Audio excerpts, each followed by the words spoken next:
सीता के चरित्र पर संदेह करके श्री राम का उन्हें ग्रहण करने से इनकार। मिथिलेश कुमारी सीता को विनय पूर्वक अपने समीप खड़ी देख श्री रामचंद्र जी ने अपना हार्दिक अभिप्राय बताना आरंभ किया। भद्रे, सम्रांगढ़ में शत्रु को पराजित करके मैंने तुम्हें उनके चंगुल से छुड़ा लिया। पुरुषार्थ के द्वारा जो कुछ किया जा सकता था वह सब मैंने किया। अब मेरे अमर्ष का अंत हो गया। मुझ पर जो कलंक लगा था उसका मैंने मार्जन कर दिया। शत्रु जनित अपमान और शत्रु दोनों को एक साथ ही नष्ट कर डाला। आज सबने मेरा पराक्रम देख लिया।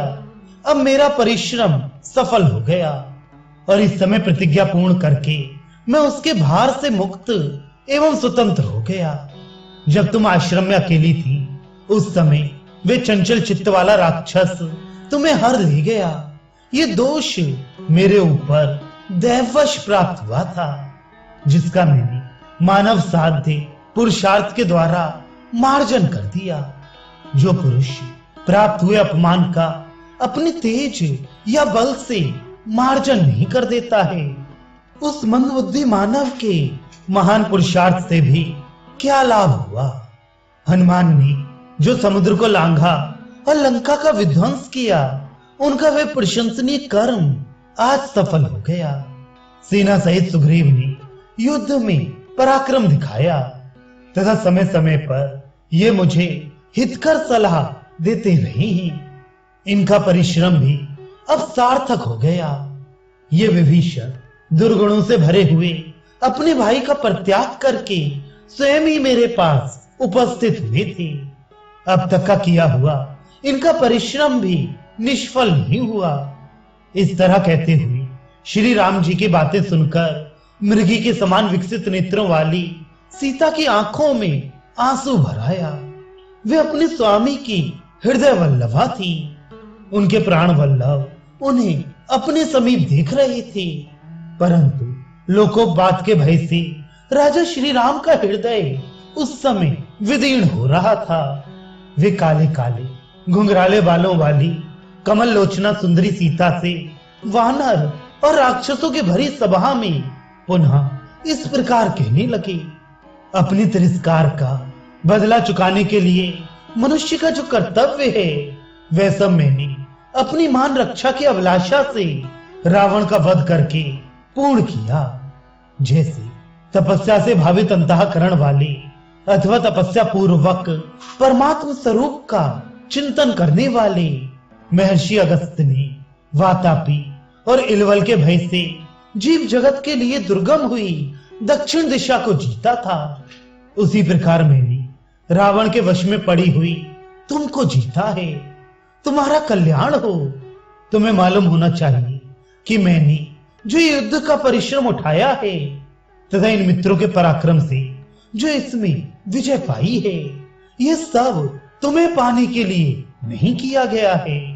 सदाचार की रक्षा, सब ओर फैले हुए अपवाद का निवारण तथा अपने सुविख्यात वंश पर लगे हुए कलंक का परिमार्जन करने के लिए ही यह सब मैंने किया है। तुम्हारे चरित्र में संदेह का अवसर उपस्थित है, फिर भी तुम मेरे सामने खड़ी हो। जैसे आंख के रोगों को दीपक की ज्योति नहीं सुहाती, उसी प्रकार आज तुम मुझे अत्यंत अप्रिय जान पड़ती हो। अतः जनक कुमारी, तुम्हारी जहां इच्छा हो चली जाओ। मैं अपनी ओर से तुम्हें अनुमति देता हूं। भद्रे, ये 10 दिशाएं तुम्हारे लिए खुली हैं। अब तुमसे मेरा कोई प्रयोजन नहीं है। कौन ऐसा कुलीन पुरुष होगा जो तेजस्वी होकर भी दूसरे के घर में रही हुई स्त्री को केवल इस लोभ से कि ये मेरे साथ बहुत दिनों तक रहकर सौहार्द स्थापित कर चुकी है, मन से भी ग्रहण कर सकेगा। रावण तुम्हें अपनी गोद में उठाकर ले गया और तुम पर अपनी दूषित दृष्टि डाल चुका है। ऐसी दशा में अपने कुल को महान बताता हुआ मैं फिर तुम्हें कैसे ग्रहण कर सकता हूं। अतः जिस उद्देश्य से मैंने तुम्हें जीता था वह सिद्ध हो गया। मेरे कुल के कलंक का मार्जन हो गया। अब मेरी तुम्हारे प्रति ममता या आसक्ति नहीं है, अतः तुम जहां जाना चाहती हो जा सकती हो। भद्रे, मेरा ये निश्चित विचार है कि इसके अनुसार ही आज मैंने तुम्हारे सामने ये बातें कही हैं। तुम चाहो तो भरत या लक्ष्मण के संरक्षण में सुखपूर्वक रहने का विचार कर सकती हो। सीते, तुम्हारी इच्छा हो तो तुम शत्रुघ्न, वानर राज सुग्रीव अथवा राक्षस राज विभीषण के पास भी रह सकती हो। जहां तुम्हें सुख मिले वहीं अपना मन लगाओ। सीते, तुम जैसी दिव्य रूप सौंदर्य से सुशोभित मनोरम नारी को अपने घर में स्थित देखकर रावण चिरकाल तक तुमसे दूर रहने का कष्ट नहीं सह सका होगा।